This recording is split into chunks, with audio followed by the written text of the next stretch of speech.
Olá, boa tarde, pessoal, tudo bem? É uma alegria estar aqui. Bom dia para quem for de bom dia, boa noite para quem for de boa noite. É uma alegria estar nesse evento, que é um marco no mundo acadêmico, mas também na nossa luta, né? Então, o nosso quinto congresso, esse congresso que tem sido um congresso de não só de produção acadêmica, né, científica, mas também um congresso que tem organizado aí uma luta bastante significativa para os povos tradicionais, né, para os povos quilombolas, os ribeirinhos, os povos originários, os povos indígenas. E a universidade, como é o título, né, inclusive desse congresso, que a universidade é território dos povos tradicionais, isso é muito significativo, né? E nós propusemos, né, o nosso grupo de estudo e pesquisa em educação, ética e sociedade, em apresentar essa mesa de debate, né, para dialogar com as pessoas que têm colocado como tema das suas pesquisas, dos seus trabalhos, da sua prática, que é o mais importante, o tema da decolonialidade e o tema da interculturalidade, né? A gente sabe que não é um tema muito consensual, tem as suas polêmicas, isso é muito bom, tem as suas divergências, tem as suas compreensões outras, né? E nós estamos numa caminhada de proporcionar uma discussão que leve em conta, sobretudo, o lugar que nós estamos situados, né?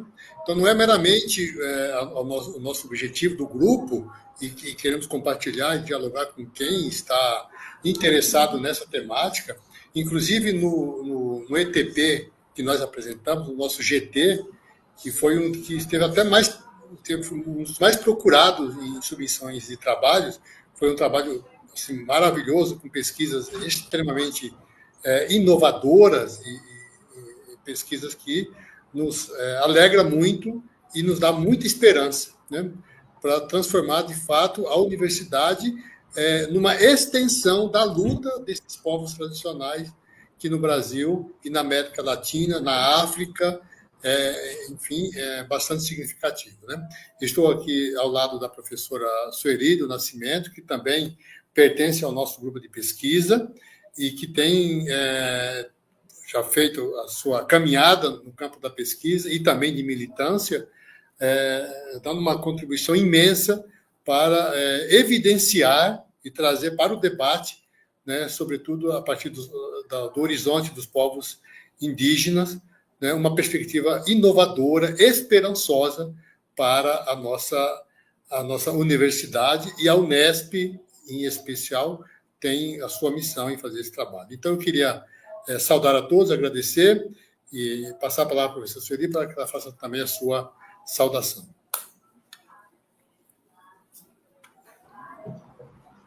Boa tarde a todos, todas, todes. Assim, é uma grande alegria estar no evento em si, né? Desde a terça-feira, nós estamos aí juntos, né, nesse movimento.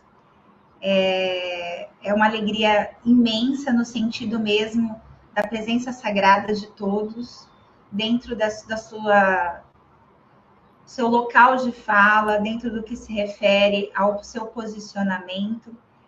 E a gente acredita muito nesse movimento intercultural dentro da decolonialidade, os posicionamentos enquanto posicionamentos que trazem para nós perspectivas plurais.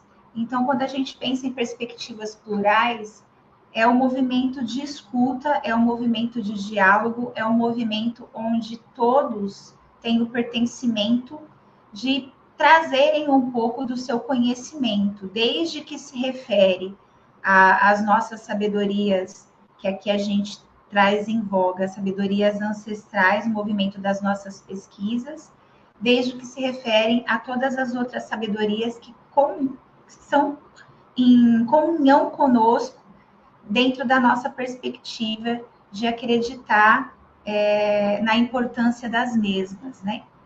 Então, a gente traz nesse movimento, em primeira mão, uma saudação, né, aos povos originários, A gente traz uma saudação e a gente pede licença, no caso, eu peço licença a Nhanderu, peço licença aos povos indígenas para estar trazendo um pouco da minha pesquisa, peço licença a todos os pesquisadores e pesquisadoras que também trabalham e estão envolvidas dentro desta temática.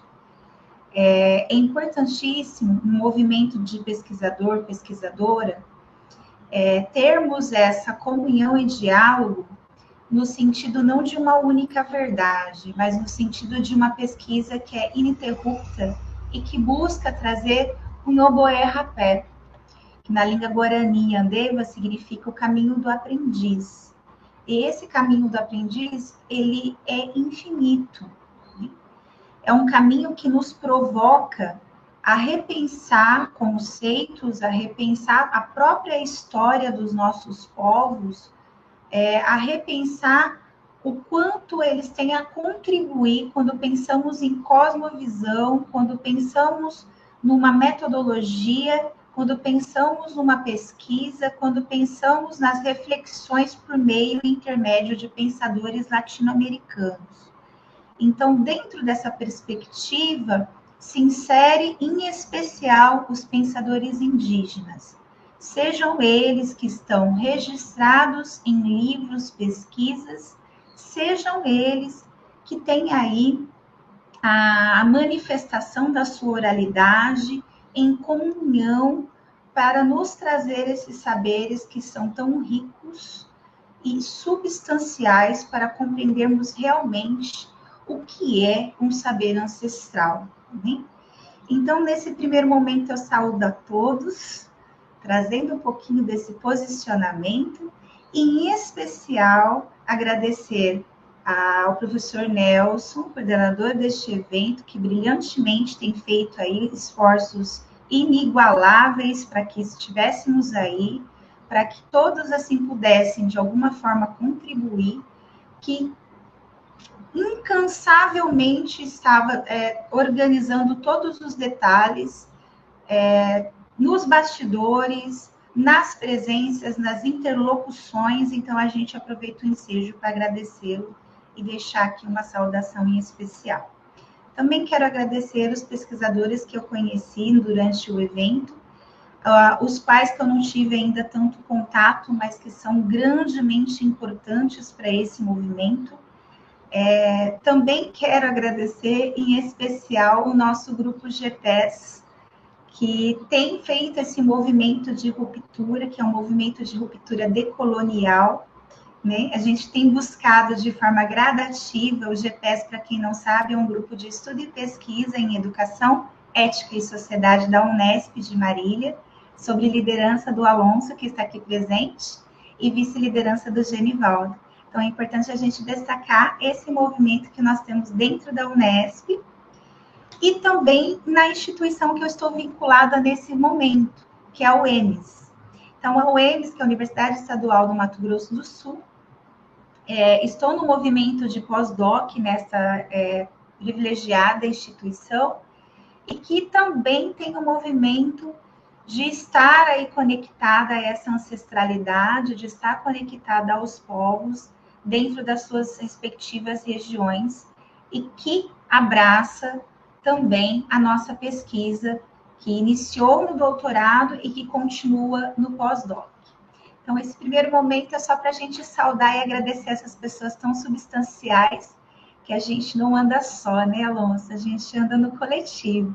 E dentro dessa coletividade, a gente tem tantas pessoas a agradecer, então a gente deixa aqui um carinho especial a todos os pesquisadores que doam o seu tempo para pensar nessa coletividade, para pensar em novas metodologias, para pensar também, principalmente, nos povos originários. Então, também é uma gratidão àqueles que muitas vezes estão aí nos bastidores, estão aí, ainda não nos encontramos, mas que um dia poderemos sim nos encontrar e estabelecer novos círculos de saberes.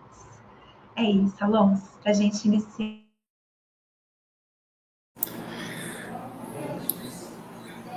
Obrigado, Sueli, muito bom o início aí da nossa conversa, maravilha. Então, a gente vai começar agora a compartilhar um pouco o que a gente tem feito, né? Porque mais do que a gente falar sobre um conceito, né?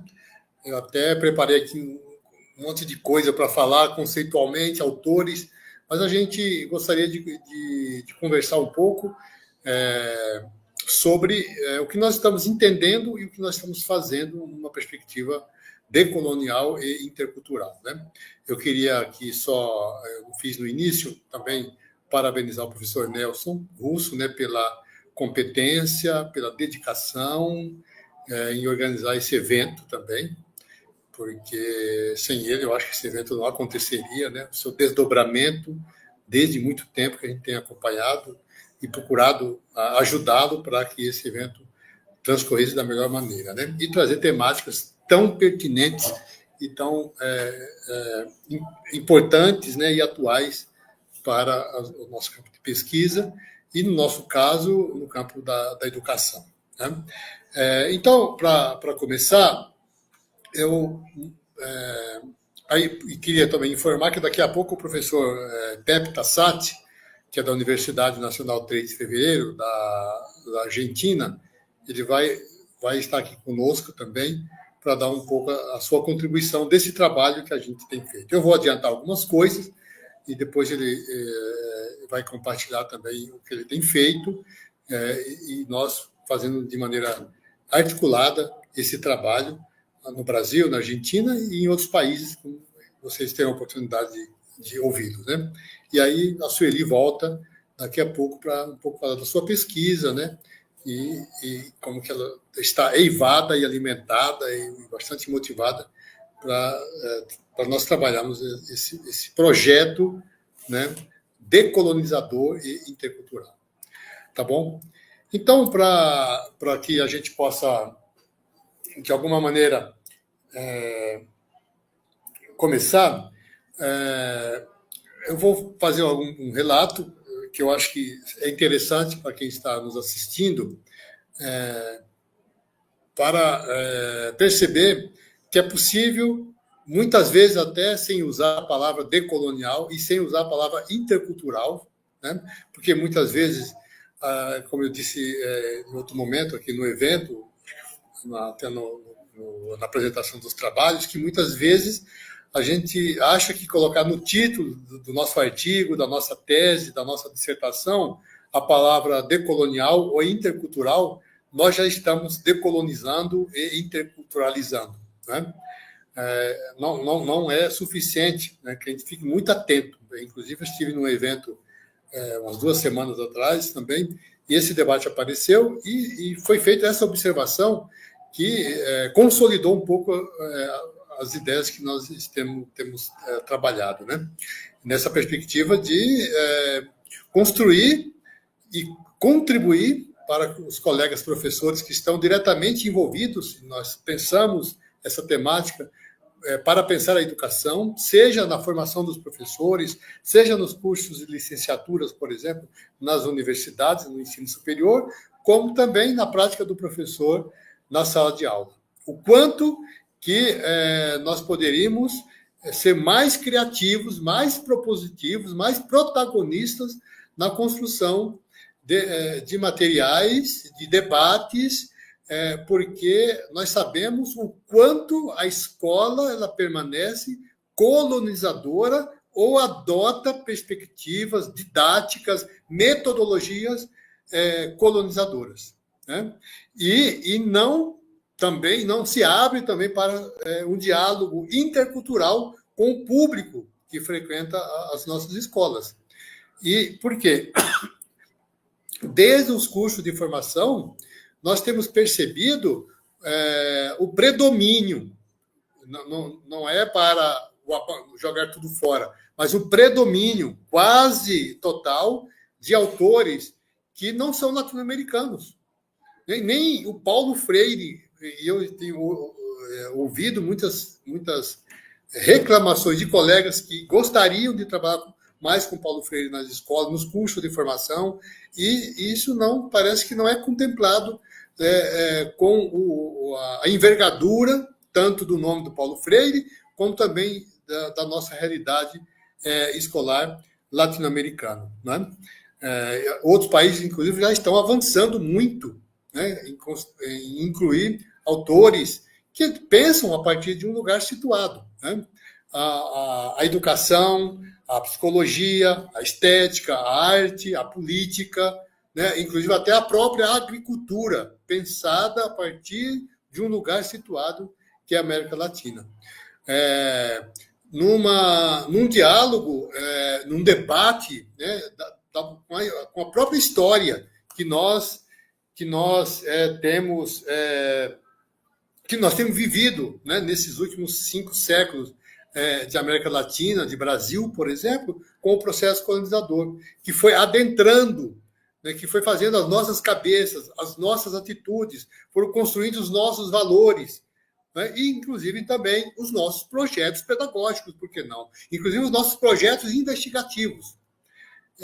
Cabe a nós nos perguntarmos o quão que nós estamos incluindo nas nossas reflexões, nas nossas práticas, as realidades dos povos que habitam e que vivem no nosso continente latino-americano.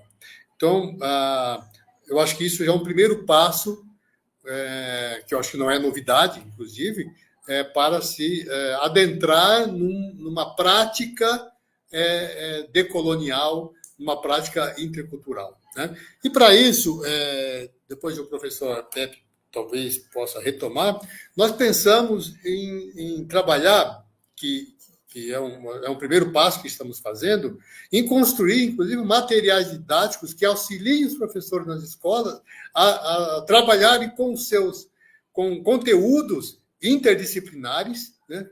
Tendo em vista que nós estamos falando de interculturalidade. Então, podemos começar a vislumbrar uma possibilidade de ter uma prática intercultural, já na própria escola, tendo uma prática interdisciplinar, que as disciplinas, que os conteúdos, que os professores possam dialogar, né, e construir pontes, né, pontes entre os conteúdos que eles trabalham. O professor de geografia, é possível trabalhar com o professor de física, com o professor de matemática, de história, com o de filosofia, com o de biologia, enfim, que, tendo em vista que nós temos essas disciplinas nas escolas, na grade curricular, é assim que o sistema de ensino funciona. Então, como é que nós podemos, então, transgredir um pouco essa monotonia que nós temos percebido ao longo da história, de um projeto pedagógico que, de alguma maneira, nessas disciplinas, na sua grande maioria, por exemplo, predomina-se um conteúdo que vem de outro lugar, né? Uma história, por exemplo, que vem de outro lugar, uma perspectiva de leitura geográfica do mundo, vinda de outro lugar, a matemática, né, vindo de outro lugar, e nós, muitas vezes, com um conteúdo que se desconecta, né, da própria realidade do aluno. E sabemos que nas nossas escolas, na sua grande maioria, no Brasil inteiro, por exemplo, nós vamos ter alunos que, com certeza, têm sangue negro, têm sangue indígena, né, que circula, e que constitui a sua própria vida, e que, por um processo colonizador, isso foi desvalorizado, foi invisibilizado, desvalorizado na construção, quando nós vamos, então, pensar num projeto pedagógico. Né? Então, um projeto pedagógico, muitas vezes, e um sistema de ensino, toda uma legislação, inclusive, educacional, marcada por uma visão bastante colonizadora, né? Eurocêntrica, patriarcal, heteronormativa.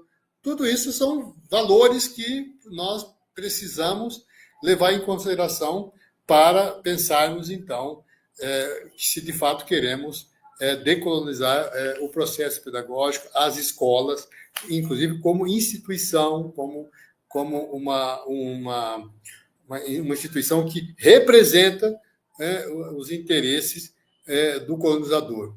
E aí, os alunos, não tenham dúvida, essa é uma suspeita que eu tenho.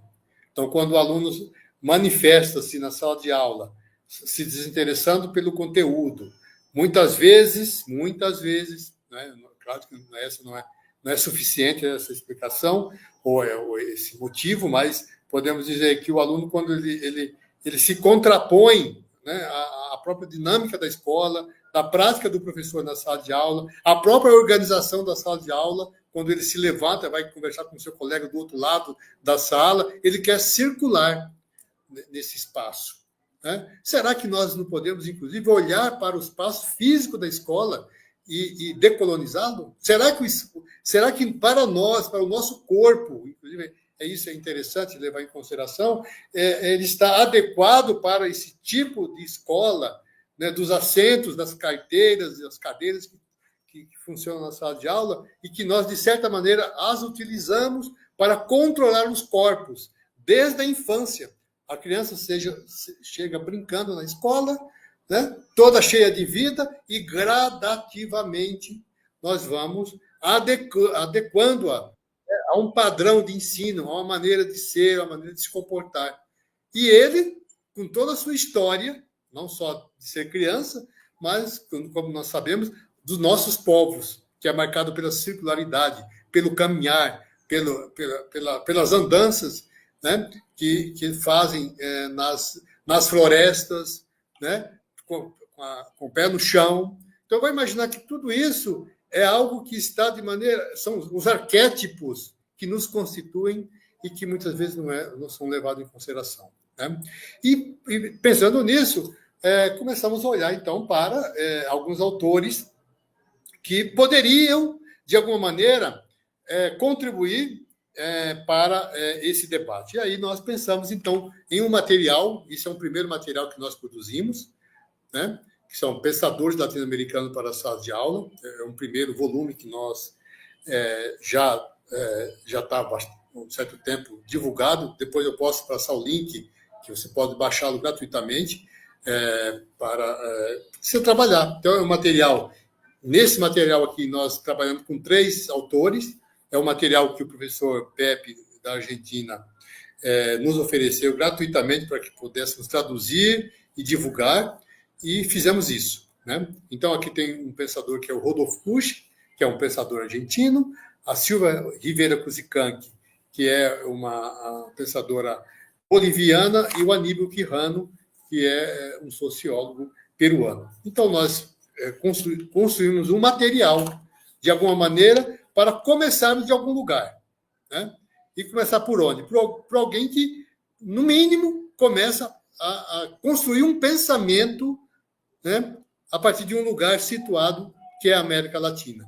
Né? Levando em consideração a nossa cultura, os nossos hábitos, os nossos valores. Né? E aí nós pensamos, no primeiro momento, e esse material é feito, aqui já posso adiantar que muito importante para que os professores possam trabalhar, seja no ensino médio, seja no ensino fundamental, sobretudo o Fundamental 2, inclusive tem atividades, aí nós começamos com uma pequena, daqui a pouco talvez a gente possa até ver uma dessas historietas, são histórias em quadrinhos, que de alguma maneira tenta transmitir o conteúdo de um texto do autor que vem logo a seguir. Né?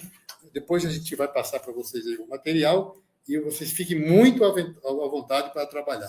Depois tem um texto do autor, né, que de alguma maneira a gente tenta representá-lo em forma de quadrinho, a discussão central do texto, e ao final do item, né, do capítulo que sobre o autor, tem uma biografia do autor, algumas indicações, se você quiser saber mais, seja de texto, seja de vídeos, documentários, e um conjunto de atividades para que você possa trabalhar com seus alunos. Inclusive, já tem professores que já nos disseram que estão trabalhando com isso na própria universidade, né, para a gente fazer uma experiência de uma atividade que possa levar em consideração esses autores. Né? E aí nós reproduzimos também esse formato de trabalho com autores brasileiros. Então, preparamos também um material sobre o Paulo Freire, o Anísio Teixeira e a Lélia Gonzalez, no mesmo estilo. Né? O texto, uma história em quadrinhos e também atividades para que possa ser desenvolvida na sala de aula. E aí com sugestões, porque nós temos que ir para além da sala de aula. Né? Porque eu tenho, inclusive, pensado muito que a educação tem pouco pensado, né, na sala de aula, em especial na aula, que para mim é o coração da educação. É onde pulsa todo o processo pedagógico, na sala de aula. Isso é fundamental para que o professor possa, e a professora, com seus alunos, com as suas alunas, eles possam ter oportunidade, né, e ser protagonista, ser o ator principal, ou as atrizes principais do processo pedagógico, a partir da realidade em que eles vivem na sala de aula. Né? A professora, depois tem um material também que a gente pode compartilhar, a professora Catherine Walsh escreveu duas coletâneas, divididas em 2 tomos, né? Sobre pedagogias decoloniais, onde tem um conjunto de relatos, de experiências decoloniais na América Latina. E com certeza, por exemplo, daqui a pouco vocês vão perceber na pesquisa que a Sueli fez, e ela pode observar assim de perto o quanto nas aldeias isso já acontece, né? Talvez por isso que a gente pode dizer assim, talvez a gente precisa aldear as universidades, precisa aldear as escolas, né? Ou aquilombar as escolas, as universidades, com as experiências, né? Inclusive, eu acho que para terminar nesse primeiro momento, pensar numa perspectiva do espaço físico. Eu sou encantado com essa ideia, porque você chega no quilombo, numa aldeia, a tendência, né, privilegiar o espaço comunitário, né, em que toda a comunidade se envolve, mas também um espaço físico circular.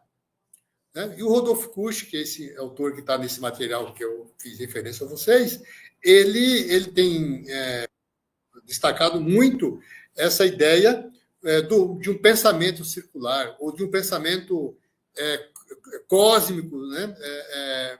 Mandálico, né? que marca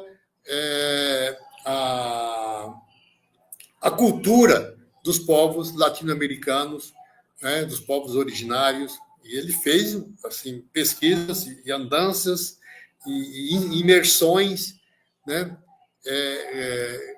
Tanto nas periferias da cidade, como o Paulo Freire fez. Quando o Paulo Freire propõe, por exemplo, círculos de cultura, já está dizendo, círculos de cultura, quer dizer, onde as pessoas compartilham, né, dialogam, né? Por isso que ele fala dessa ideia da dialogicidade, né? A Sueli vai retomar um pouco isso daqui a pouco. E para que a gente possa ter uma capacidade de escuta, de partilha, né, e de convivência. E aí eu volto e termino com a ideia da aula. Né? Então, a aula, ela tem que colocar, nós temos que inverter, tem que colocar no topo do processo pedagógico. É ali que pulsa a vida, né? E que muitas vezes está sendo desvalorizada porque a gente olha para cima, para a parte de cima da educação, que é o sistema de ensino, que é a legislação, a LDB, a BNCC. A gente perde tempo e energia discutindo sobre isso, e o que é mais essencial para mim, né, que é a vida que pulsa ali na sala de aula. Né? Então, eu queria, nesse pouco tempo, compartilhar um pouco isso, depois eu vou compartilhando com vocês, aí fiquem bem à vontade para usufruir desse material. A gente está muito à disposição para continuar esse diálogo, né, e, de alguma maneira, ampliar a compreensão do que significa realizar uma educação decolonial, uma educação intercultural. Então, eu queria agradecer por enquanto, depois a gente pode conversar um pouco mais. Fiquem à vontade para fazer perguntas aqui no chat, quem está aí nos assistindo, e compartilhando também as suas experiências, para que possamos, de alguma maneira, construindo esse espaço. Né? Eu acho que é muito animador, nessa perspectiva, o que podemos oferecer para o campo da educação.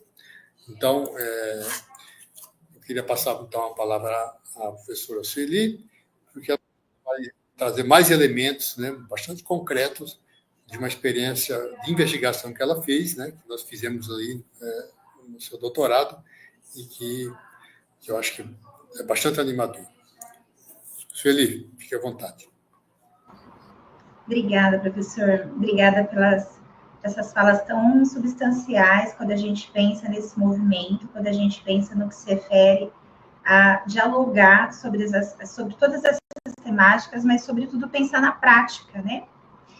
E aí, para fazer um movimento teórico no que se refere como chegou a essa prática, duas questões há muito tempo que eu li e que me chamaram muito a atenção e que eu quero compartilhar nesse momento, que são alguns paradigmas da modernidade que Dussel vai trazer na Ética da Libertação, este livro aqui que eu compartilho com vocês. Ó. Esse livro maravilhoso, super indico. E duas questões que ele fala sobre esse paradigma foi o que me instigou a repensar no campo teórico, e depois eu vou falar para vocês o que me instigou a inspirar no movimento prático, tá? No campo teórico, quando ele diz o seguinte, na página 51, dentre desses paradigmas da modernidade, ele vai determinar o horizonte eurocêntrico exclusivamente europeu. Depois ele vai nos falar, falando na segunda questão, sobre a problemática ética de respeito a outras culturas. No campo teórico, isso foi a primeira coisa que me instigou a pensar assim, opa, muito tem que se pensar e muito que tem que se rever em nossas reflexões teóricas dentro desses dois campos, os quais Dussel vai nos permitir aí, dialogar nesse início da nossa fala. E a segunda questão foi quando eu me deparei dentro da terra indígena, será que seria possível a gente rever a nossa própria metodologia em sala de aula? Será que seria possível uma proposta que permitisse uma ruptura decolonial, mesmo no sentido do giro decolonial de dentro para fora? Como que a gente se basearia, então, se fizéssemos esse movimento de ruptura, com os saberes ancestrais dos nossos povos?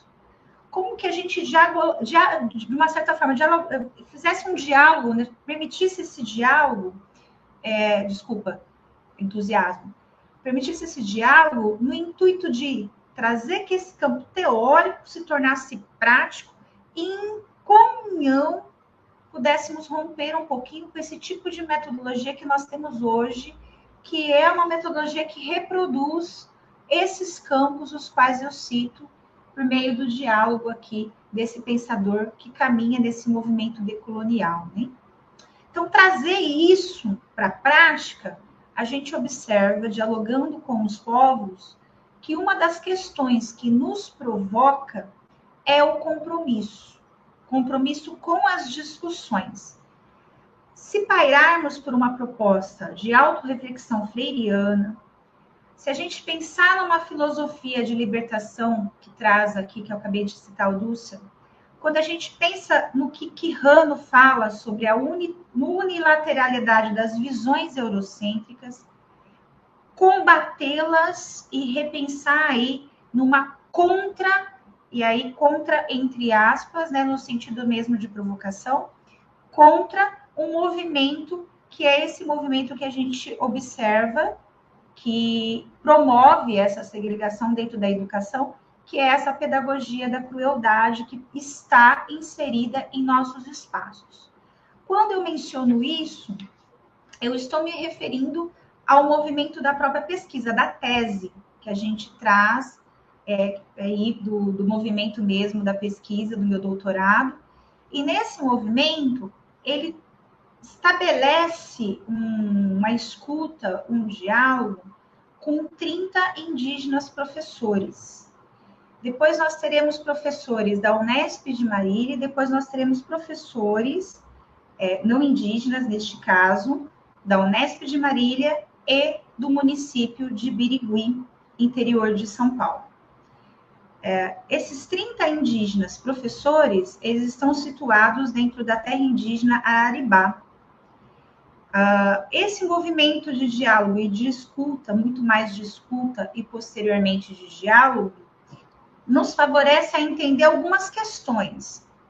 A primeira delas, dentro desta escuta, dentro dessa ação, vamos pensar assim que foi um procedimento mesmo de pesquisa que envolve o participante, que envolve todos aqueles que estão ali participando desta pesquisa, tá? Bom, o que é bem viver para você? Uma das indagações que a gente traz e que a gente nota nesse movimento de escuta, como é para os povos, como é para os não indígenas, né? E nesse movimento, a gente percebe nas falas dos indígenas professores um pouco aqui do que a gente necessita urgentemente repensar as nossas metodologias, como eu disse no início da minha fala, nesse movimento do Inoboé Rapé, que é o caminho do aprendiz dentro da língua Guarani-Nhandeva, né? Bom, nesse movimento de bem viver, nesse movimento desse caminho de aprendizado, a gente pensa em algumas questões trazidas pelos próprios indígenas professores. O que é essa harmonia com todos?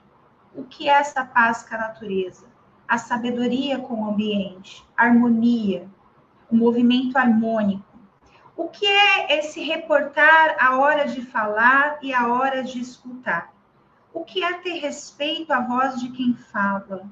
O que é respeitar os nossos anciões, né? O que é respeitar as lideranças? O que é conviver bem em ambiente onde vivemos, não em outros. E nessa relação direta com a floresta, eles nos trazem em seus posicionamentos, que a escuta, o respeito, conecta com a natureza e, consequentemente, proporciona o estar bem. Na espiritualidade, no movimento de liberdade de se sentir bem, no movimento de estar bem e no movimento que você amplia novas ideias, valorizando o conhecimento já existente, no caso, o saber dos povos, né? Então, esses trechos que eu cito aqui, e faço um pequeno recorte que é da pesquisa, são as manifestações dos povos indígenas da terra indígena, na terra indígena, durante todo o processo, tá? Fica redundante dizer todos esses pormenores, mas por quê faço esse movimento de redundância? Pela necessidade de a gente compreender nessa escuta e nesse diálogo, que aqui a gente valoriza o posicionamento e a fala dos sujeitos da pesquisa. Então, não é especificamente a pesquisadora interpretando posicionamentos, mas é a fala ali na própria tese, trazendo a manifestação dos sujeitos enquanto autores do processo, né? Valorizando esses registros de fala, esses registros de posicionamento, e dentre os quais traz para a gente uma correlação muito interessante que Catherine Walsh vai falar, que é a correspondência à integridade, tá? Integralidade. Então, esse movimento que o Walsh faz é um movimento que a gente vê nitidamente quando nós estamos em processo lá dentro da aldeia, nas atividades do cotidiano, e aqui cabe um adendo que não é uma visita aleatória, uma visita que tem ali um tempo, que tem uma perspectiva, que tem um elo com para com, tá? E nessa continuidade dessa perspectiva, o que a gente observa? Os professores indígenas, eles fazem uma constante conexão desse bem viver aos saberes ancestrais, numa luta e resistência para que os mais jovens apreendam esse movimento e, consequentemente, o multiplique-o, né? Bom, e a gente percebe nas menções, quando eles fazem a concepção de sua vida com a visão dos mundos, a valorização dos saberes de geração para geração e esse respeitar os costumes, esse desejo do fortalecimento da cultura, esse desejo de conexão interior e ao mesmo tempo esse desejo de que a própria cultura ela se conecte entre os sujeitos envolvidos de forma natural e plena, né? A gente percebe esse detalhe cuidadoso, esse olhar atento para com o outro, numa coletividade, e que se pensarmos em sociedade, nós estamos muito distantes do que é ser coletivo, o que é estar em comunidade, dentro do que se refere de forma aí, substancial, né?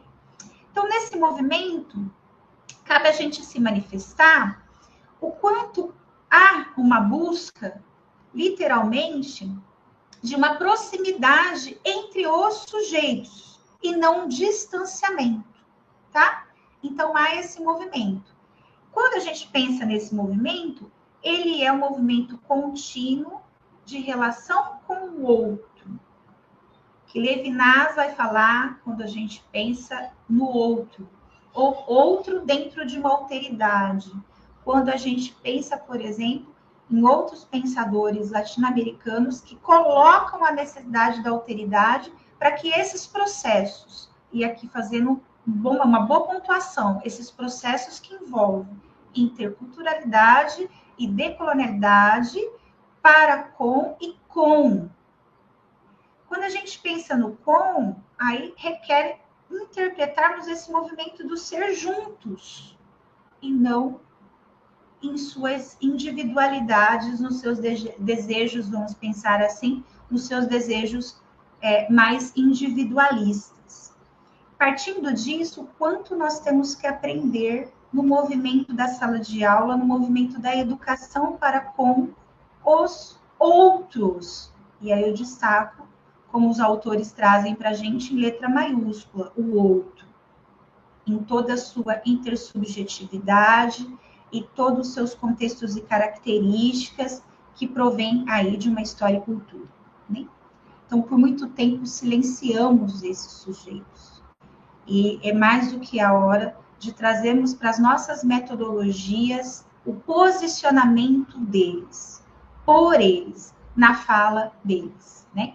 Então, por isso que essa pesquisa, ela promove esse movimento para que eles se posicionem, para que eles tragam aí essa partilha. Então, quando pensamos aqui em escuta e diálogo, a gente trouxe algumas ações além das discussões com indígenas e não indígenas em conjunto, na aldeia e fora da aldeia, em movimentos que a gente vai chamar, por exemplo, de círculos de saberes ancestrais, onde há os convidados indígenas e não indígenas dialogando juntos nesse movimento de escuta e diálogo que a gente vai predeterminar como escutatória dialogal. Então, há esse movimento, que é um movimento dentro da própria aldeia, um movimento a qual os próprios indígenas vão também em outros espaços, com todos os participantes. Bom, essa imersiva, particularmente falando, ela é uma imersiva de ação que promove que esses grupos dialoguem por e para esses saberes serem multiplicados. E a gente vai notar em resultado dos grupos não indígenas, por exemplo, uma ruptura da visão que eles tinham sobre esses povos.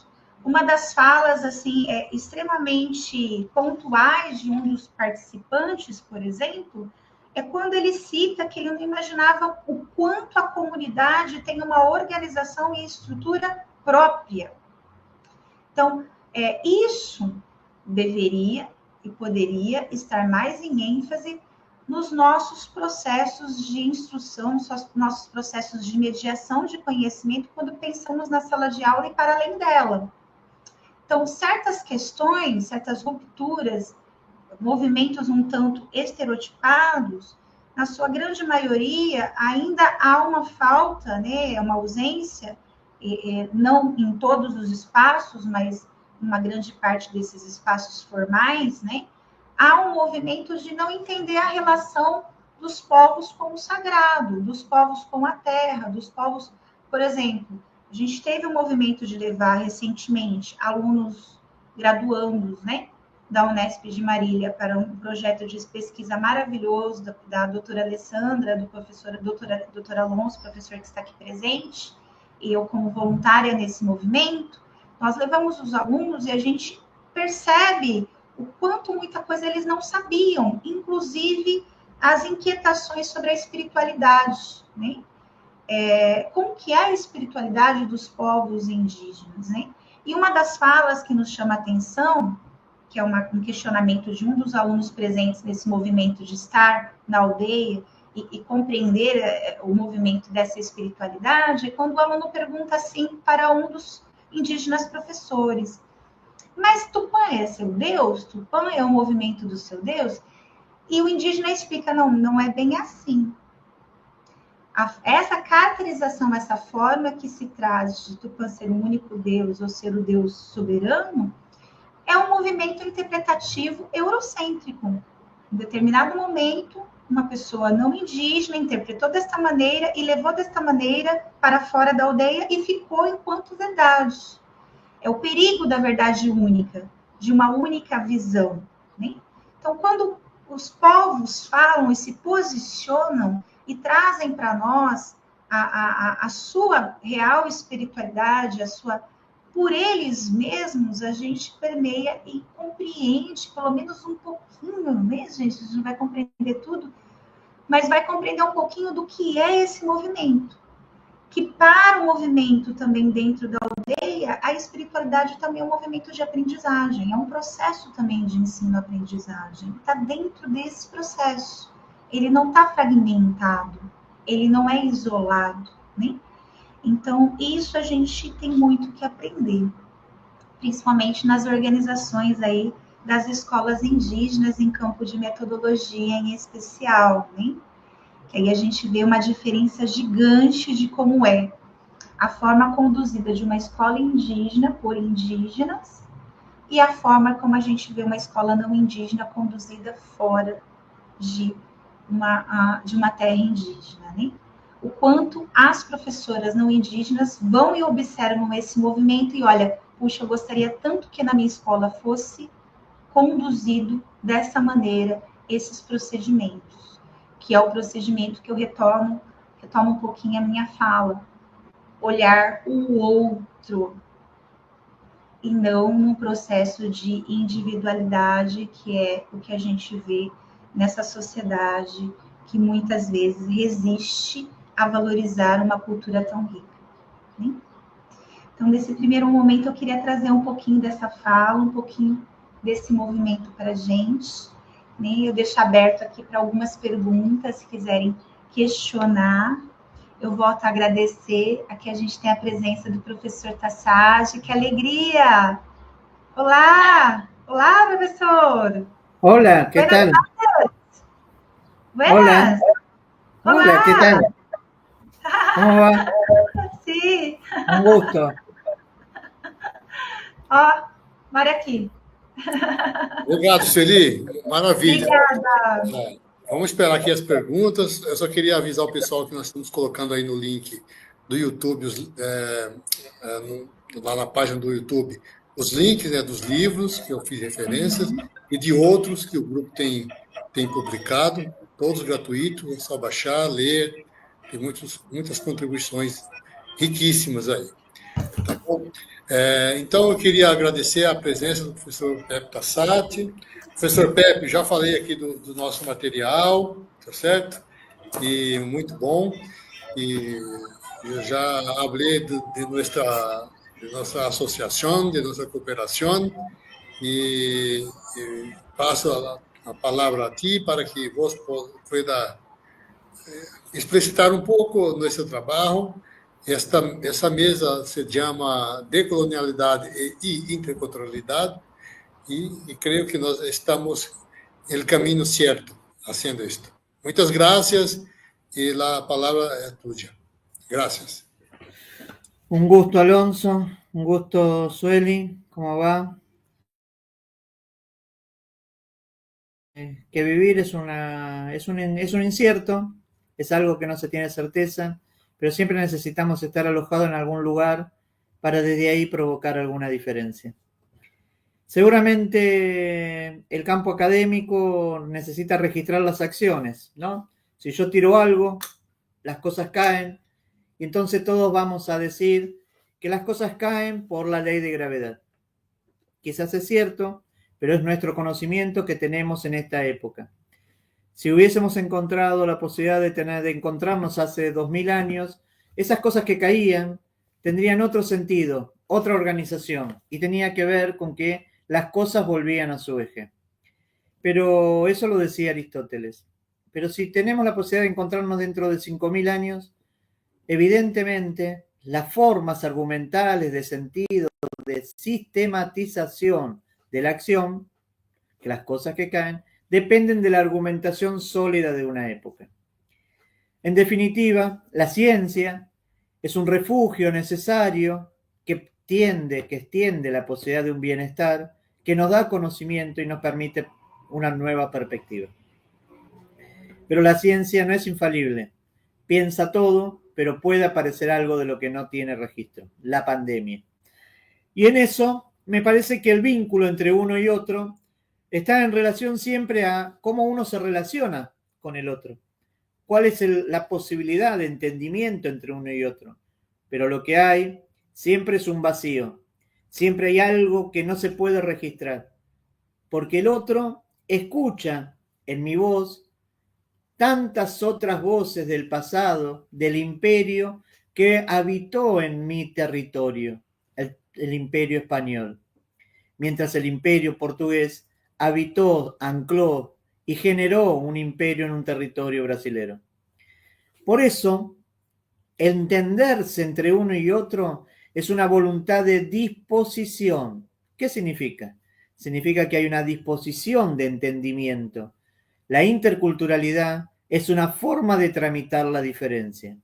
Por eso, junto con Alonso, generamos la publicación que él les mostró, que está en relación a difundir pensadores americanos.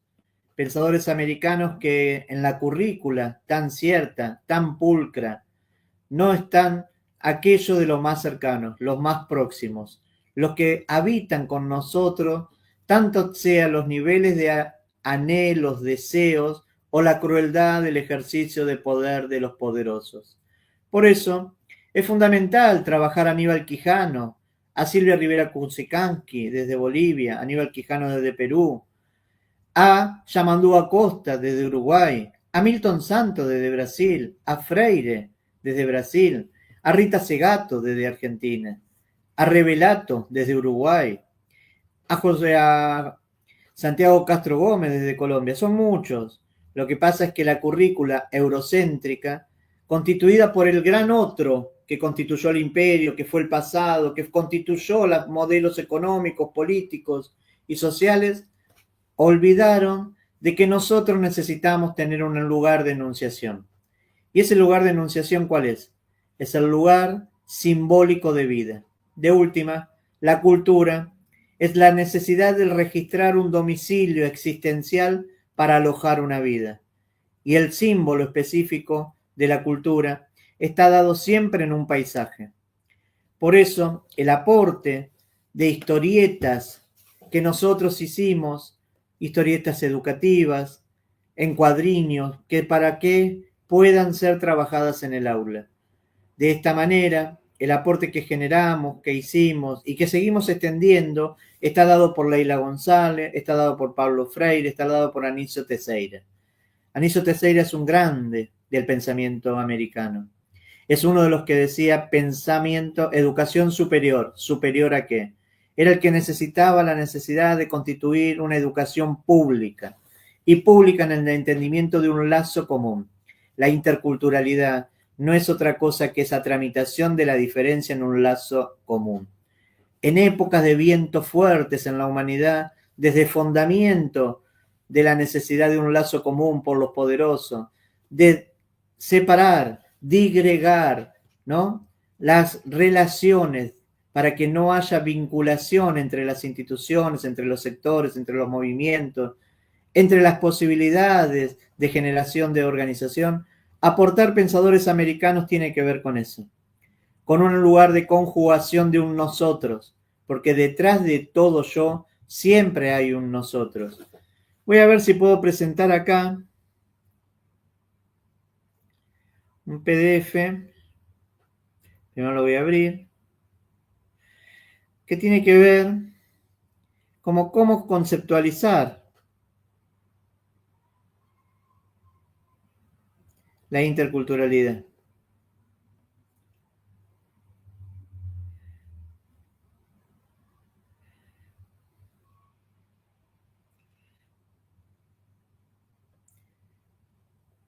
Te lo envío, si querés, a Alonso, te lo envío a vos para ver si se puede presentar.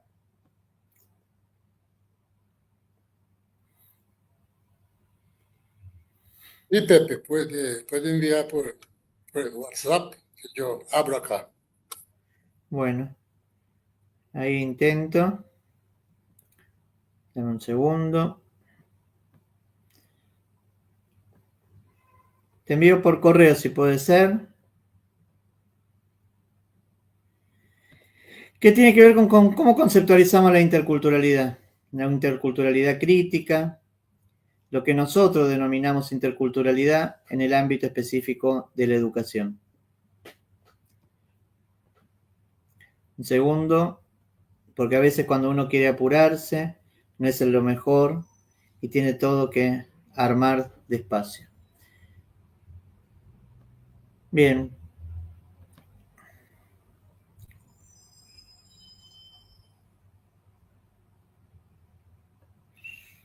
Si no avanzo, no importa.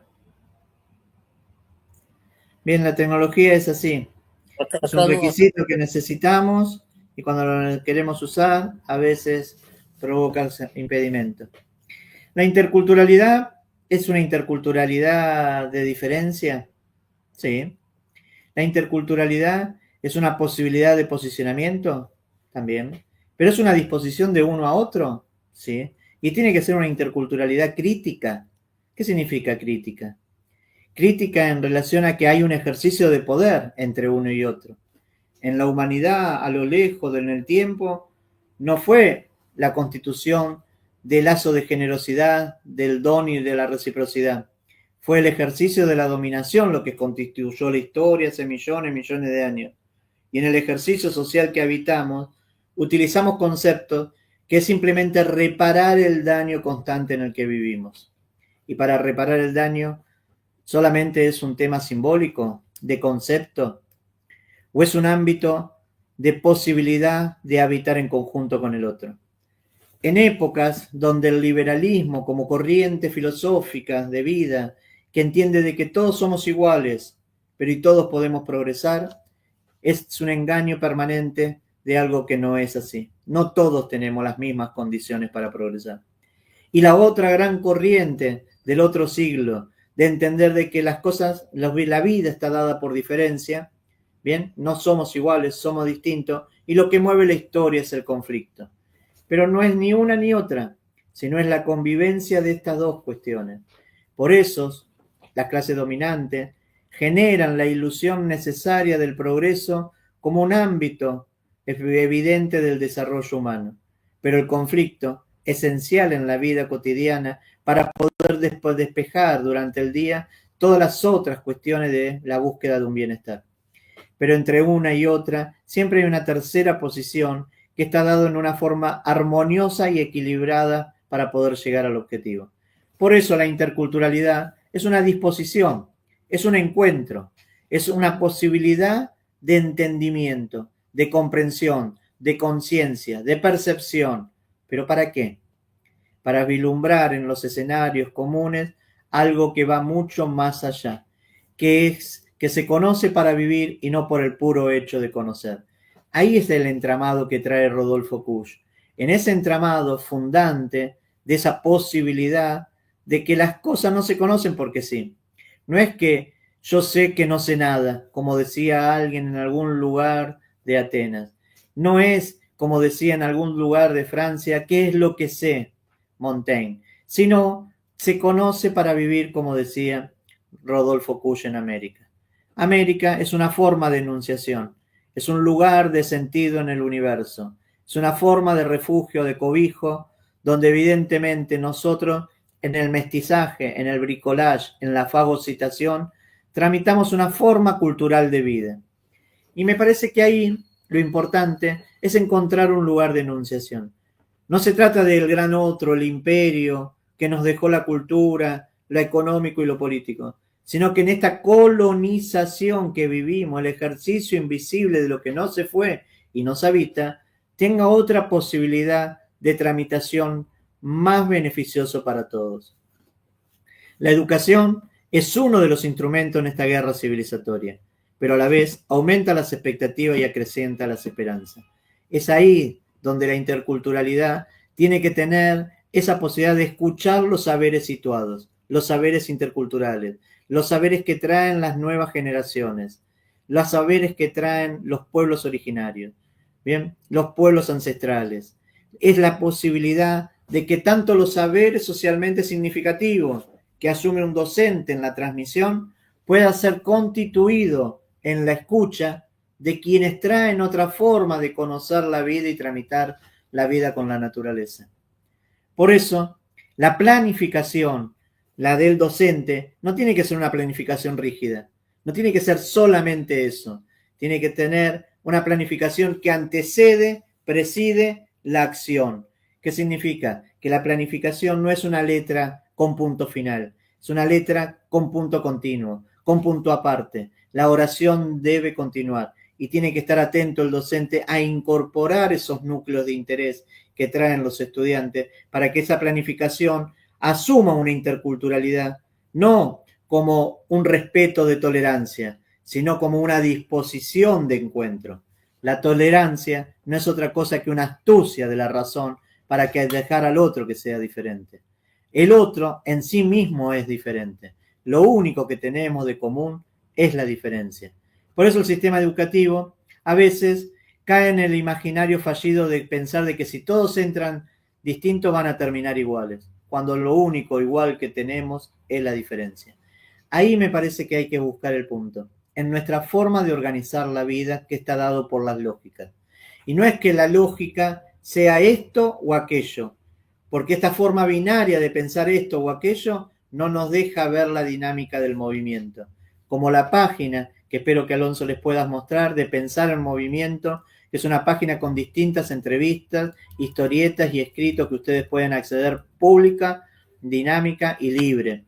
Y tiene que ver con que si no es esto y aquello en forma binaria, en nuestra forma negro o blanco, ¿no? Tiene que ver con una forma de convivencia. Algo que trae un pensador brasilero que se llama Da Costa, que murió lamentablemente este año, en abril. Da Costa aporta la lógica paraconsistente. No se trata de esto y aquello como lógica consistente, sino de una consistencia en común que habita. Esta es lo esencial en el campo de la interculturalidad. No como proceso de dominación, sino como un intento de un umbral compartido. Y desde ahí vislumbrar las diferencias, ¿bien? Siempre en el lazo con el otro. Muchas gracias. No sé si hay preguntas o dudas.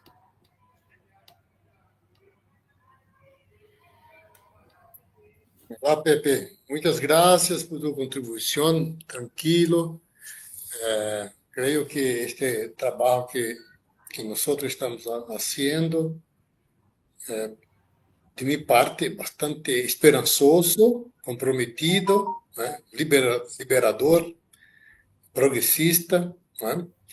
E como queria Paulo Freire, como queria Rodolfo Kusch, Silva Rivera Cosicanque.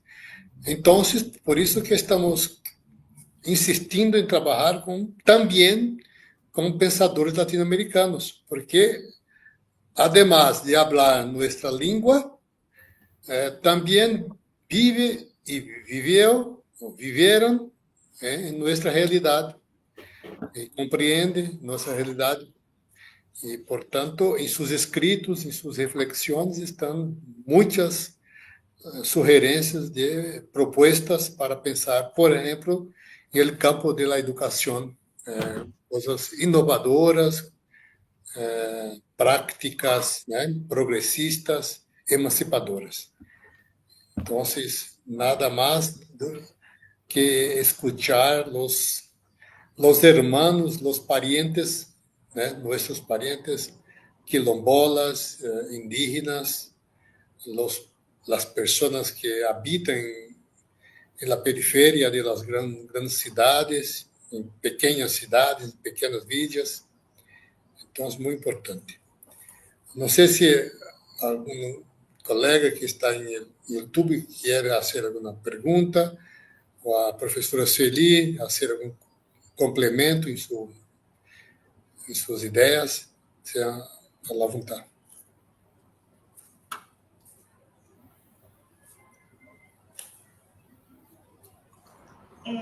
Alonso, no YouTube trouxeram a seguinte reflexão, a Sônia ela diz para nós que material apostilado ofertado pelo governo do estado de São Paulo, ele já faz e avalia os alunos. Ela traz essa seguinte reflexão para a gente, que até dialogar um pouquinho sobre isso, né?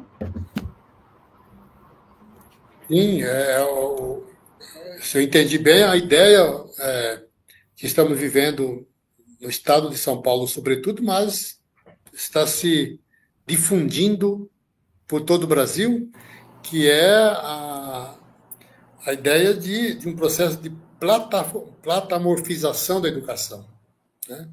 Como se a tecnologia digital fosse suficiente e garantisse uma educação dessa qualidade, dessa envergadura que nós acreditamos. Não é suficiente. Eu creio que não é suficiente transformar a sala de aula num espaço meramente tecnológico, né? Com computadores, né? E os professores serem transformados em operadores de computadores, de conteúdos, né? Que são preparados antecipadamente, não pelo professor. Não sei se o Pepe está entendendo, mas estamos vivendo no Brasil um processo em que as plataformas digitais elas precedem, né, antecedem e se sobrepõem aos professores. Elas têm um valor mais importante do que a própria vida, a própria experiência que o professor pode compartilhar e conviver com seus alunos na sala de aula. Então, ele se tornou apenas um técnico, né? Um técnico pedagógico, um técnico educacional, né? Com conteúdos previamente estabelecidos por alguém, né? E, nesse sentido, visando o quê? Uma avaliação, um ranking, né? Um ranking, colocar as escolas num ranking, uma disputa para quem está usando melhor, porque, na verdade, a avaliação não é do conteúdo, não é da formação, não é da autonomia do aluno, não é ele ter uma consciência crítica da sua própria realidade, mas se avalia se o professor é um bom operador das tecnologias digitais, dos computadores, né? Então, a avaliação é isso. Então, o IDEB, o PEP, aqui no IDEB de São Paulo, é o Índice de Desenvolvimento da Educação Básica, né, o IDEB. Então, esse índice, há uma pontuação para cada escola, a partir de uma avaliação que é feita, né? É o estilo, o PISA, né? O PISA que é feito internacionalmente. Então, cada estado, muitas vezes cada município faz essa avaliação, não visando. Ou seja, precisamos ser mais simples, precisamos ser mais convivial, precisamos ter mais esse contato com as pessoas e decolonizar, me parece que é fazer esse regresso, vamos dizer assim, né? Esse progresso, se quiser também, em direção a uma vida muito mais simples e que os povos das grandes cidades da periferia, os povos indígenas, os povos quilombolas, já demonstraram que é melhor, né? Como diz o Nego Bispo, que nós temos, para além de ter um pensamento decolonial, ter um pensamento contra-colonial, ou uma prática contra-colonial. Resistir, né, e enfrentar o quanto puder do processo colonizador. Me parece que esse é o grande desafio e estou certo que a universidade, para colocarmos nosso debate dentro do congresso que nós estamos participando, a universidade já passou da hora dela se tornar um território dos povos tradicionais, dos povos latino-americanos, dos povos oprimidos, como dizia o Paulo Freire, né? Dos trabalhadores, dos excluídos, das mulheres, né? Enfim, de todos aqueles que foram silenciados ao longo da história. Então, nós temos que reconfigurar a nossa forma de pensar, a nossa forma de agir, a nossa forma de ser, e, para usar a palavra do Kusch, a nossa forma de estar no mundo. É um pouco essa minha aposta, essa minha esperança, né? Por isso que estou aqui, e eu creio que todos que estão aqui também podemos caminhar nessa direção, né? É isso.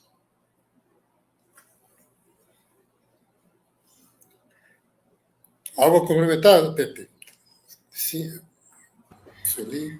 Con respecto a la seducción de la tecnología, Alonso, Sueli, creo que todos tenemos uno de estos, ¿no? Un celular. Todos tenemos una pantalla. Todos tenemos una plataforma. Todos pensamos que la vida pasa por ahí. Y todos tenemos distintos instrumentos, distintas tecnologías. La humanidad se constituyó por una tecnología. Para poder llegar a algo, lo que hicimos fue buscar un palo para poder acercar lo que realmente necesitábamos. Lo que pasa es que el objetivo de la humanidad era el medio para llegar al objetivo. Y ahora nosotros pasamos a ser el medio del objetivo. Cuando lo humano deja de estar como posibilidad de decisión y las decisiones se constituyen en las plataformas a través de los algoritmos, nosotros dejamos de existir. Por eso la seducción de la modernidad es enajenarnos, es constituir seres inactivos, es constituir solamente consumidores, es constituir alienados permanentes, si evidentemente seducido por esa forma de extracción de los recursos naturales, de producción exacerbada, de consumo permanente y de desecho constante. ¿A dónde va la humanidad? ¿Qué hace ahí la educación? ¿Tiene que usar los recursos tecnológicos? Tiene que usarlos, porque es parte de la tecnología histórica de la humanidad que llega hasta hoy. Pero lo fundamental es constituir pensamiento, tener emoción. No hay otra forma de conocer. Entonces la intuición, las otras maneras de entender la realidad, la vida, en los cobijos para poder detener nuevos escenarios, necesitan de la tecnología. Pero es una técnica, es un medio, no es el objetivo. Cuando se confunde que el objetivo es la técnica, nosotros solamente somos un elemento más de la técnica. Por eso hay que tener cuidado. El cuidado de que el lazo social no se convierta en pantallas, porque solamente el otro va a pasar a ser un enemigo, porque no va a estar. El otro simplemente es alguien que está en las redes sociales. Le mostramos toda nuestra vida. Pero después, en la escuela, ¿qué hacemos? En el sistema educativo, ¿para qué me sirve aprender millones de otras cosas de histórica si yo puedo googlear, puedo buscar, puedo entender millones de cosas rápidamente? Esta exacerbación de la inercia del tiempo. ¿Qué nos pasa con el tiempo? ¿Por qué no tenemos tolerancia de la espera? ¿Qué hay en la ansiedad permanente? ¿Qué más buscamos con respecto a la infancia? ¿Lo vamos a medicar solamente? ¿Es la radicalización de la estructura de la conducta de los niños? ¿No será que evidentemente la humanidad perdió su eje y está exacerbada por los grandes poderes universales en simplemente la mercantilización de la vida? Y si es así, ¿qué hace el sistema educativo? Y tiene que reparar, tiene que constituir, tiene que cuidar, tiene que proyectar la posibilidad de una conciencia crítica, de un pensamiento crítico. Pensar es olvidar diferencias, pero pensar es recordar semejanza. Pensar es tener una historia. Pensar es tener los pies en el piso. Pensar siempre es con otro, nunca se piensa solo. Ese es el gran error también de Occidente, pensar de que uno piensa solo, el resto está en otro lado. No, la educación también tiene que entender de que cuando se trabaja en el aula es un acto creador. La creación es una apuesta, es una apuesta de encuentro. No es que los que pensaron están afuera del aula, ya se murieron y están en Europa. No, nosotros creamos con una posibilidad de una apuesta, de un acierto, de una emoción, de un encuentro con el otro. Ahí es donde tenemos que arriesgar la posibilidad del vínculo educativo. El dispositivo áulico tiene que salir de las paredes, tiene que salir de la estructura institucional, tiene que animarse a crear mucho más allá.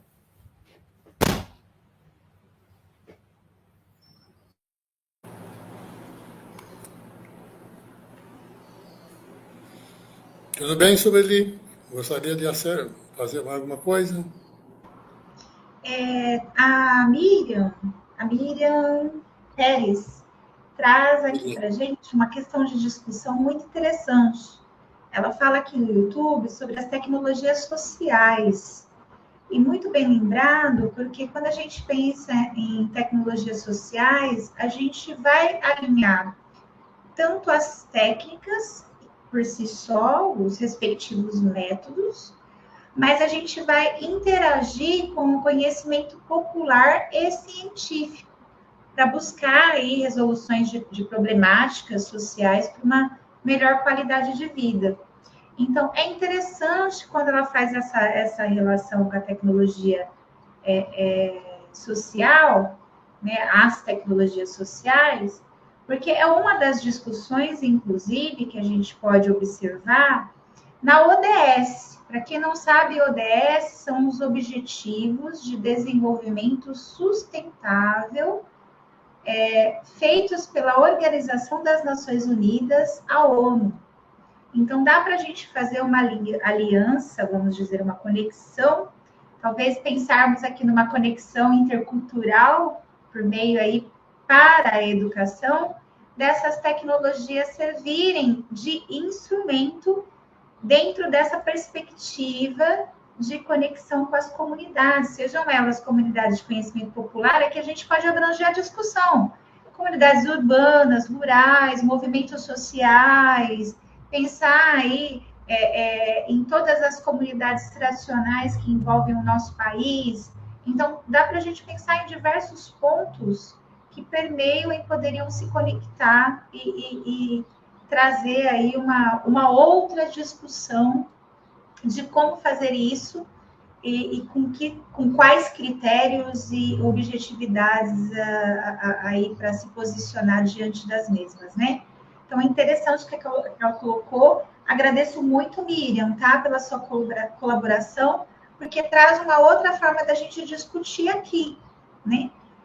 Como que essas tecnologias, elas serviriam no sentido de instrumento e não como é visto hoje, né, nesses movimentos que a gente tem aí, um movimento que dá aí até uma mesa redonda para a gente conversar, né, Alonso e Tassad. Seria uma mesa só para a gente pensar em tecnologia e educação, né? Seria uma discussão ainda para além dessa mesa. Mas obrigada pela pontuação, Miriam, mais uma vez. A Vandineia Antunes, ela vai trazer o seguinte para nós: possibilidades de encontro com o outro na construção coletiva de aprendizagens que auxilie compreender e transformar o mundo. E ela continua a assertiva dela dizendo o seguinte, que caminhos construir para desnaturalizar o contexto educativo que se pensa hegemônico de uma ciência europeizada. Ela faz esse seguinte questionamento. Então, como que a gente vai desnaturalizar esse contexto tão enraizado, se a gente pensar, né? Desde sempre foi modulado desta maneira, né? E como que a gente faz para desnaturalizar esse contexto educativo e partir aí para uma nova perspectiva? Eu acho que casa bem com a discussão dessa conversa nossa, desta tarde, quando a gente pensa no movimento decolonial, nesse giro decolonial, né? Então, acredito que para iniciar a discussão e trazer a fala dos meus amigos aqui presentes, eu acho que uma das questões que a gente poderia iniciar enquanto reflexão é como promover o giro decolonial, né? Penso que um primeiro passo é como promover esse giro decolonial para iniciar esse processo de desnaturalização desse contexto tão hegemônico que está enraizado nas nossas escolas, né, no nosso movimento de contexto educacional. E aí eu passo a palavra para vocês para a gente continuar a discussão. Então, eu queria só complementar um pouco, que eu acho que a Miriam colocou a questão das tecnologias sociais e depois ela complementa aí embaixo, que eu achei muito bom, que pode ser um subtítulo, viu, Miriam, no seu texto, para vivermos livres, né? Então, se investir nas tecnologias sociais desde que nós vivamos livremente e não submetidos, né, a plataformas que elas não têm autonomia, as plataformas, elas são manifestações de um conjunto de ideias, de práticas, de interesses políticos, econômicos, sociais, ideológicos, né? Então, eles se tornam, se a gente não se apropria e transforma as tecnologias no seu caráter social, elas se tornarão importantes para o interesse do capital, do próprio capitalismo, né? Haja vista o quanto que os algoritmos nos controlam a todo instante. Nesse exato momento, nós estamos sendo apropriados as nossas informações, as nossas falas. Então, o que nós temos que fazer é uma revolução, né, de olhar para as tecnologias como equipamentos, mais do que instrumentos, equipamentos libertadores, né? Nós temos que tomar posse deles, porque, de alguma maneira, há toda uma mão de obra sendo explorada para produzir essa tecnologia, esses equipamentos, mas não é em benefício deles, é para, muitas vezes, veicular informações, fake news, né?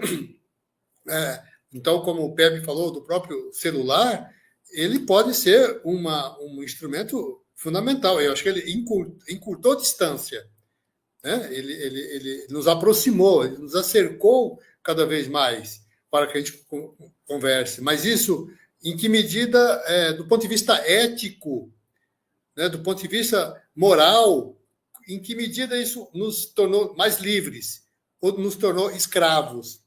Né? Há um conjunto de pensadores já que estão pensando hoje que a colonização ela se dá de maneira digital. Inclusive, tem um texto já recém-publicado de uns colegas chamado O Colonialismo Digital. Inclusive, até na perspectiva do Frantz Fanon, dizendo que nós, muitas vezes, estamos sendo como quando o colonizador, não sei se o Pepe conhece, mas no Brasil, quando o colonizador chega no Brasil, ele faz trocas de presentes, né, câmbios de presentes com os indígenas, esperros, né, espelhos, alguns presentes, né, alguns regalos para iludir, né, o próprio indígena e trazê-lo para o seu campo, dominá-lo de alguma maneira. Então, nós temos que tomar muito cuidado se nós, com as tecnologias digitais, as tecnologias, não estamos também sendo cooptados, né, e, de alguma maneira, de maneira direta, colonizados. Então, aí eu entro na pergunta da Valdinéia, que caminhos construir para desnaturalizar? Eu fiquei pensando, a partir da tua pergunta, Valdinéia, o seguinte, qual o problema da natureza? Não tem problema nenhum com a natureza. Talvez o que nós temos que fazer é naturalizar, no sentido dos povos indígenas. Talvez esteja ali uma resposta, mas não há, porque, na verdade, esse processo de naturalização que está dizendo, ele não é natural, ele é artificial. Nós temos que desartificializar, na verdade, a nossa realidade, porque nós estamos vivendo uma ficção. O Rodolfo Kusch, em seu texto América Profunda, ele vai fazer a discussão entre ficção e realidade, né? Esses dois debates. O mundo indígena é o mundo da realidade, é o mundo da vida, é o mundo do sentimento, o mundo das emoções, o mundo do medo. E o mundo da ficção é justamente o contrário. Como ele não tem coragem de enfrentar a realidade, ele cria um mundo ficcional. Tá certo? E esse mundo ficcional é que nós muitas vezes naturalizamos. Achamos que ele é assim. Então, consumir, por exemplo, ir ao mercado ou em qualquer loja e consumir cada vez mais, isso se naturalizou, mas isso não é natural. Naturalizar é um conceito dúbio, né? Porque você usa uma palavra para uma coisa, mas ela não tem o mesmo significado. Porque, na verdade, é um processo fictício, de artificialização da vida. O que nós temos que fazer justamente é desartificializar. Isso eu estou pensando agora com a pergunta da Valdinéia, porque eu tenho ouvido muito que as pessoas têm falado que nós precisamos desnaturalizar. Eu estou entendendo naturalizar, viver a realidade como ela é, como o indígena vive, né? No respeito com a própria natureza, né? Com os rios, com as florestas, com as matas, com a vida, né? Com a dinâmica da vida no seu cotidiano. Então, me parece que é isso que muitas vezes a criança vai à escola e nós tiramos isso dela. Nós desnaturalizamos a criança para colocar o mundo artificial. E assim a escola toda vai passando esse processo de artificialização, e nós somos fruto disso. Estamos aqui, talvez seríamos outros se não fôssemos tão fictícios e artificiais como nós somos. Então, eu gostei muito dessa pergunta e me chamou a atenção para isso. Uhum. Sensacional. A pergunta dela é tão interessante no que se refere a essa questão que o professor nos coloca, que eu fiquei aqui pensando até nas questões das nossas intersubjetividades, dos sentimentos que também são coloniais, né? E aí vou dividir um outro livro aqui, tá, gente? Eu não estou ganhando para divulgar os livros, não, tá? Mas que são sugestões bem interessantes. Nós temos a querida Geni Nunes, e ela traz a descolonização dos afetos. Deixa eu ver se está aqui para ver, ó. Consegue ver? Então, é uma discussão tão interessante, porque até os nossos sentimentos mais íntimos foram, por muito tempo, colonizados. A forma com a qual a gente deve até amar o outro, né? Como eu vou amar o Alonso, como eu vou amar o Pepe, como eu vou amar a mim mesma, né? Então, assim, até esses processos acabam, de uma certa forma, territorizando. Eu vou, de uma certa forma extremamente cruel, eu vou colonizar corpos, sentimentos e as interrelações, intersubjetividades que geram a partir disso. Então, é tão sério esse movimento da colonialidade do poder, que ele não fica apenas, quando a gente pensa na educação, sala de aula. Ele vai para além da sala de aula, esse processo. Por isso que eu destaco e sugiro este livro para a gente repensar, para fazer um movimento do giro decolonial dentro das nossas intersubjetividades. Se nós não mexermos com as nossas feridas colonizadas, se a gente não mexer com esse próprio movimento que ele é interno e não externo, a gente dificulta também nos processos educacionais das nossas posturas dentro e fora da sala de aula, né? A gente vai continuar reproduzindo movimentos de colonização de mentes, né? A gente não tem só um processo de colonização de territórios, a gente tem um processo hoje com a tecnologia de colonização de mentes. Seja quando a gente é um número dentro de um sistema, de um IDEB, por exemplo, seja quando a gente é número nas redes sociais. Quantas curtidas lá a pessoa teve no pôster dela, que traz para a gente que aquilo é realmente importante. A gente naturaliza um movimento que não deve ser naturalizado. Pelo contrário, os bastidores das relações intersubjetivas devem ser muito mais curtidas do que as relações superficiais em rede, né?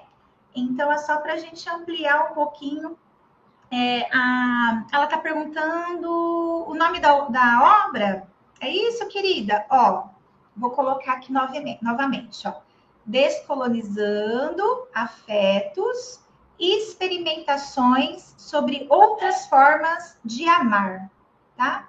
A Geni Nunes é uma parente guarani, ela é psicóloga, mestra e doutora dentro da área, tá? Atualmente faz pós-doc, se não me falha a memória, na USP. Uma maravilhosa, uma querida companheira aí de luta e resistência, né?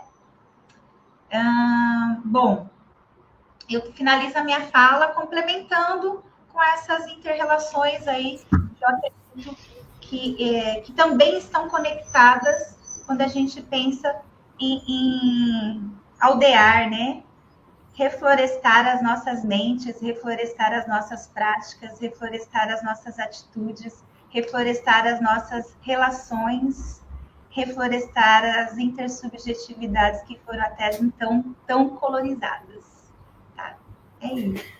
Ahí, Alonso, te compartí el video de Kush sobre ese encuentro intercultural entre los más modernos de los modernos y un anciano que tiene una cultura ancestral, que tiene otra forma de entender el día, de entender la vida, y cuántas cosas comunes tenemos, porque parece como que somos muy distintos, que siempre miramos para el futuro, y no nos damos cuenta que somos parte de un pasado, y que la vida ni siquiera se desprendió de nuestras manos. La vida está ahí. Pero ¿cómo es ese momento de encuentro tan distinto? Ahí te dejé el video de ese encuentro y también te mandé, para que puedas difundir o compartir con ellos, el portal de Pensar en Movimiento, donde pueden registrar y sacar toda esa información de nuestra publicación y del registro audiovisual.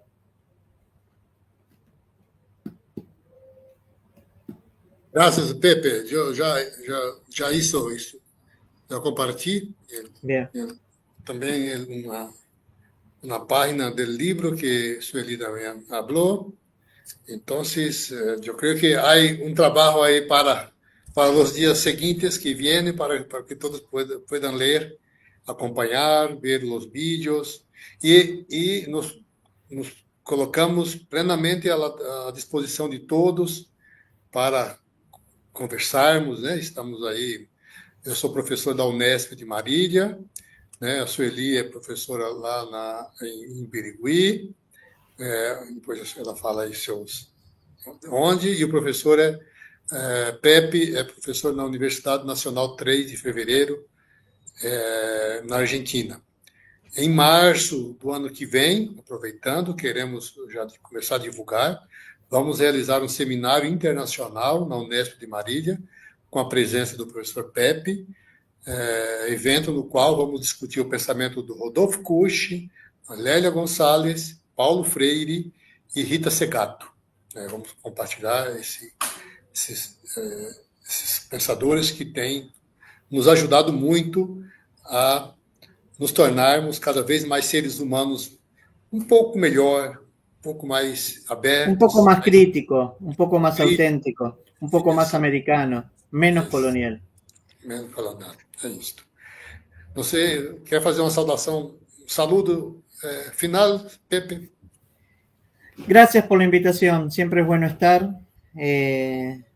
Quizás pido disculpas con respecto a mi enunciación desde el español, desde el castellano, a esta supuesta imposibilidad de comunicación en un idioma universal, pero el afecto siempre trasciende las pantallas y tanto el vínculo afectivo con Alonso como con Sueli, con todos ustedes, bien, quedo a disposición y tienen ahí herramientas libres, públicas y gratuitas que tenemos desde la Universidad Nacional de 3 de Febrero para compartir con todos ustedes en español y en portugués.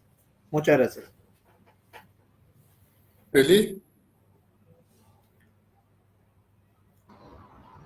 Também quero agradecer, eu quero agradecer em especial o convite do professor Alonso de estar aqui conosco, a alegria de rever Pepe, né? É uma grande alegria estar contigo, e também retomar também o agradecimento à terra indígena Araribá, as lideranças femininas, as lideranças que estão lá de frente também, as aldeias.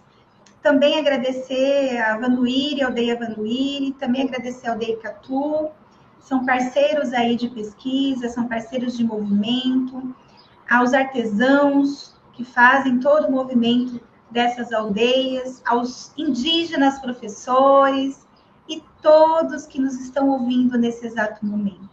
É uma gratidão imensa poder partilhar, discutir. Coloquei aqui no chat aqui do YouTube a minha gratidão pelas reflexões que cada um pôde expor para nós nesta tarde, né, que provocou a gente. Quando a gente pensa no movimento decolonial, quando a gente pensa no movimento do pensamento decolonial e esse giro que a gente tanto falou aqui, é exatamente quando o outro nos faz refletir junto, né? Não é somente a nossa fala aqui nos bastidores, né? Mas é quando vocês aí que estão nos assistindo também nos provocam a pensar outros pensares, né? Então, assim, isso é muito bom. Eu sou professora, sou doutora em educação, estou na instituição Unisalesiano de Araçatuba Lins e também no município de Birigui como servidora pública, né? Então, são espaços onde a gente promove também discussões das quais a gente nos referiu aqui nesse momento. Então, muito obrigada novamente, gratidão a Iveté Nhanderu, Tucuviti também. Então, a gente agradece aos povos, mais uma vez, porque graças a esses pensamentos, nós estamos promovendo também o nosso giro decolonial nas nossas intersubjetividades. Muito obrigada.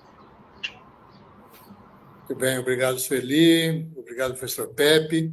Gostaríamos também de agradecer a todos que nos acompanharam até agora e que vão nos acompanhar depois. Aí, vocês estão percebendo que tem aí uma possibilidade de se inscrever no nosso canal aí do YouTube. É muito bom fortalecer os canais, porque quando tiver eventos a gente pode divulgar, fica muito mais fácil. Então, gostaria que quem ainda não se inscreveu, se inscrevam. Tá bom? E gostaria de agradecer a todos, parabenizar, né, pela luta, pela caminhada, parabenizar o evento, né, esse 5º Congresso, né, a universidade é território dos povos tradicionais, sim, e se não é ainda, vamos caminhar para que cada vez mais nós podemos abrir as portas da universidade para ouvir as ideias, o pensamento, a vida e conviver com todos eles, dos povos que nos constituem e que correm o seu sangue das nossas veias. Um grande abraço a todos e seguimos na nossa luta. Chao a todos, muchas gracias.